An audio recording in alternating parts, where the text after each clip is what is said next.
Hi, welcome back to Real Conversations with Mel and Brent. Yesterday we started our first video, and today is a second part of our series of videos regarding trauma. And what we feel about is the importance of discussing trauma. When we first started talking about trauma, so many of the references and stuff had such a scientific basis that it was hard to understand it. And that's really what we're hoping here, that as Melanie shares her story, that it makes it real and puts it into feelings, emotions that people can relate to, things that you experienced. So I believe yesterday we ended off with you talking about some of the suppressed memories that you went almost 10 years ago. And so what happened after that time when you started the suppressed memories till now? I think in the simplest terms, I went back into a survival mode. I led my life from a state of fight, flight, or freeze a lot. I didn't understand why I was in that constant mode all the time of just survival, and constantly engaging my central nervous system, like someone was always going to kill me for some reason. Hence the pots under the bed. So I guess in simplest forms, I just got more sick. Okay. My health issues continued to get worse and worse and worse, which literally brought me to a posture, I guess, in a willingness to surrender. I felt like I had tried everything outside of myself to fix me. Yeah, well, you're at your wit's end. You basically thought you were either crazy or gonna die. Right. I knew I couldn't live, the way I had been living, and I remember just crying out to God and saying, like, okay, I surrender. I'm willing now. And in that moment, I probably had no idea what I was surrendering to, but I guess I was willing to take the risk to remove the crutches, to remove my limiting beliefs, to remove anything that was, well, mostly me, getting in the way of my own healing. Mm-hmm. And that had a lot to do with perceptions I had, which I had to really set down. It was perceptions in my faith. It was perceptions about God. It was perceptions about my life, my family, so many things.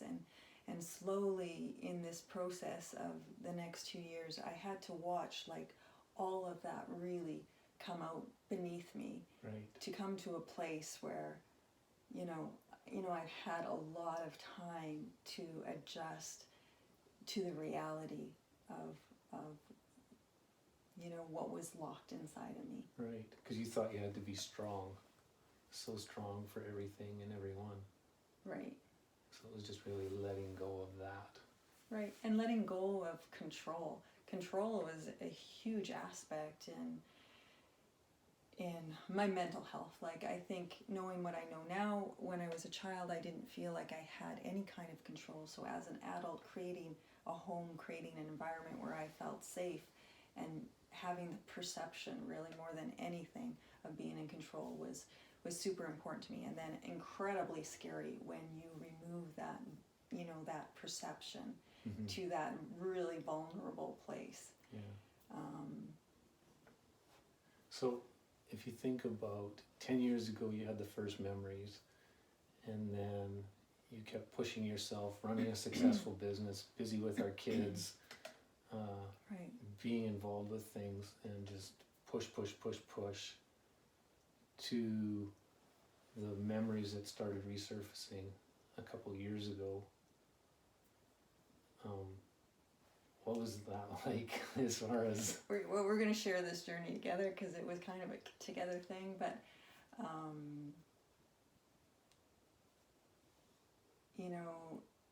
something was on my mind. Now I can't think of it, but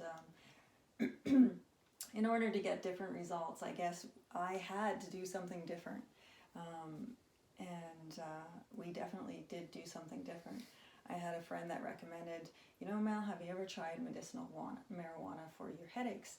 And I was like, no, like, I don't like, one, losing control. I barely drink. I don't smoke. I definitely never even did drugs when I was a kid. But she said, no, Mel, there's a lot of research around this. It can help with pain a lot. And I think at that point, like, I had no hope. Like, I had nowhere to go. And so, I gave you the go to make a brownie, and it was Mother's Day 2017. And I wanted to do this together because I didn't know what it was all about. And so we had our cup of coffee and brownie, and that forever changed my life. And I guess, what came out was really, the marijuana really just helped suppress the conscious mind so that the subconscious could come forward. And really, I had been willing, the intention behind this was really to get to the root, and my body was actually, this whole time, it was always speaking to me, but I didn't understand my own body wisdom. Right. In the event of taking this, I was about to go through 10 hours-ish of really a very fearful experience. Right. Yeah, because what we learn now and what we realize is that, as you said, trauma, when it doesn't come out of you, it's stored in your body on a cellular level. Your body literally stores that trauma. Right. And so yeah, what you're talking about, all those years of suppressed memories being locked inside of you, right, causing you to have moods, feelings, memories that you don't know what they're from, to the point that you thought you were crazy. Right. And then, I remember that day clearly, like watching you go through things on the floor, wreathing, and some of the noises you made, and scared myself, not knowing how I could assist you or help you as you were reliving some of those painful memories as a child. Mm-hmm. I think today, knowing what we know, we would celebrate if we would see that. But in the moment, we can laugh and have some fun with it now. But in the moment, it was incredibly scary, and it was almost like, just like boom, I was taken back to being sexually abused as a child by someone who was an extension of our family. And what was incredibly crazy in the moment is that I didn't understand this with how the brain works when you go through trauma, is that most of your brain shuts down, except I think it's the limbic part, the reptile part of the brain, where the smell is stored. And so when I would go into the memory, often it also had all of the smell sensory right, with it, and it even created a more real sense. And I think what, Rita helped me understand in inner child work is the difference between imagination and something real is the emotion. If you're making something up in your mind, there is no emotion attached to it. But this was real emotion. And for most of my life, I led my life really numb, void of emotion. Didn't actually even know what, the sensation of being connected with emotion. And because your sensitivity to even the kids getting hurt was, get up, you're okay. Right. Don't cry. Yeah. And that was with girls. It wasn't that they're little boys. It's just, you don't cry. Just keep going. Which is something you still have trouble with, is actually expressing emotion. Crying and emotion. For sure. I'm working on that. Yeah. You're the crier for now. Okay. So anyways, backing up to that moment of trauma, for about 10 hours, what we saw was basically trauma that was locked inside of my body come out. And how it was easily explained to me in a book, it was called Waking the Tiger. And it talks about how in the animal kingdom, animals, when they go through any type of trauma, they go into fight, flight, or freeze, and if they survive, they get up, they shake themselves off, and they go on with life. They begin to eat and kind of carry on. But with humans, if we're not allowed that process to shake and get that trauma out, we actually keep it on a cellular level in the body, which for me was causing so much the health problems, right?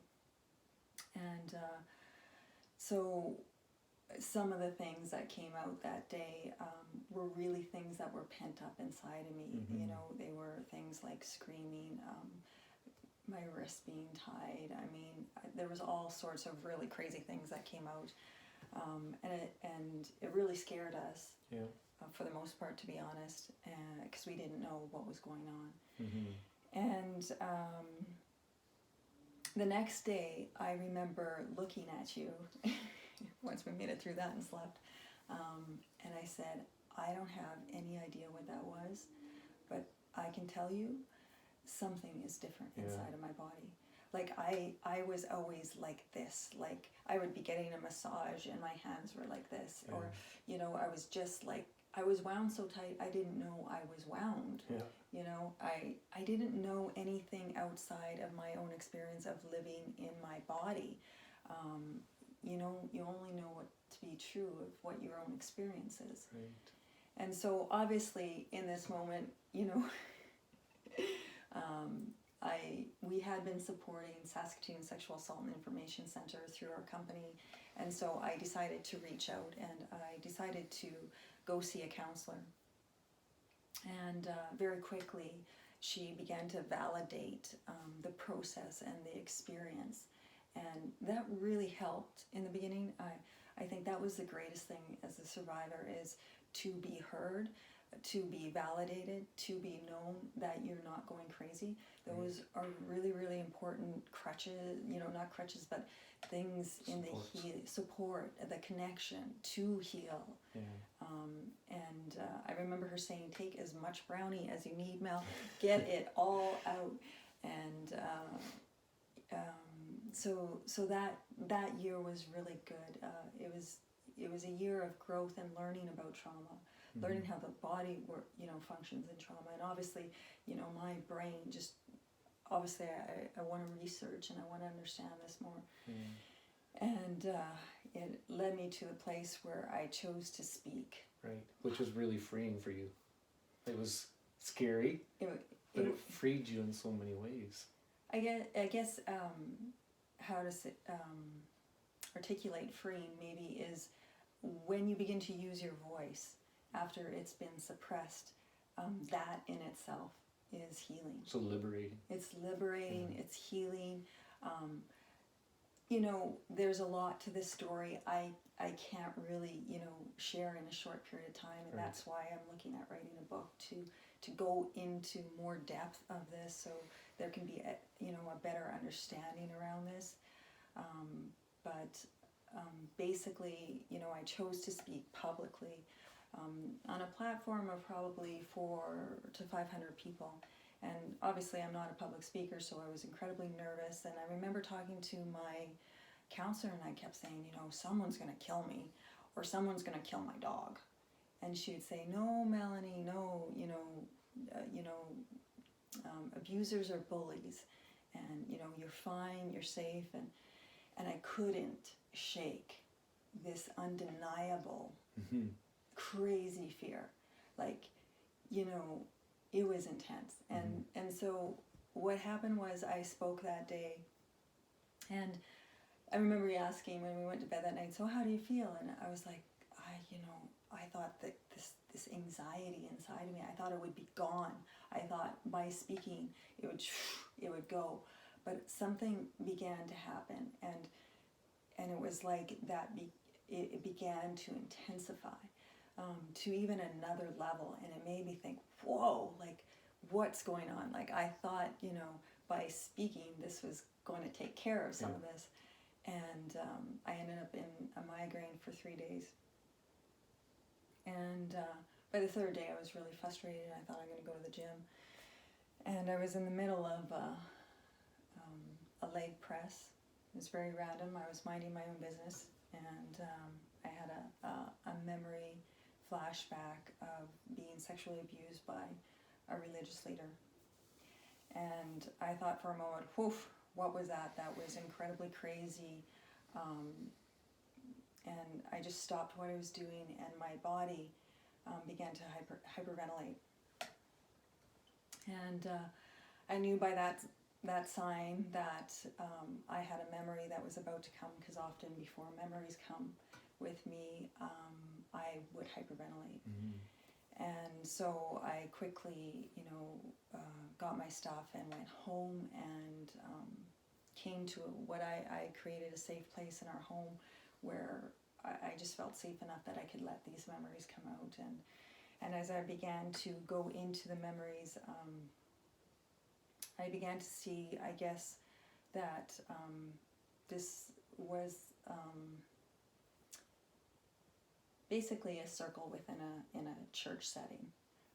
There was sexual abuse, but there was also torture and mind control trauma to stay silent. And that was the root of my trauma. Mm-hmm. So the initial vision or memory that came forward of the extension of the family was really someone who was an abuser in this circle, Yeah. No, what you want to say within this church organization. It's hard for me just hearing this now, so I appreciate your courage to share this, because I know it's tough. Mm-hmm. So, there's good reason behind it, right? There's really good reason behind it. And I think there is misuse of power and control everywhere. We don't have to look far. Right. Sometimes I've had a lot of days, I've had a lot of nights and years to come to terms with this. And trust me, I begged for this to not be my story. I really didn't want this to be my story. Nobody wants to identify with this. But it made the sense, and it brought the pieces together. And I finally understood why I feared for my life, all of my life. Mm-hmm. Yeah. Well, I'm glad we are where we are today, that you've had the courage to overcome what you have. And I know that the days we have ahead and the journey you're taking to help other people is going to bring nothing but blessing and good out of what happened with you. Thanks. Love you. So that ends basically segment number 2. If you feel like by sharing our real conversations with Mel and Brent would benefit anyone, you have our permission to share this video and share it with friends, share it with someone you think might benefit from watching it. And tomorrow we will put out segment number 3, which is really about the transformation that happens by doing this inner work, and how you can reclaim your life and get your power back and really live again. And that makes this really hard stuff worth it. So thanks again for watching. Yeah, look forward to seeing you tomorrow.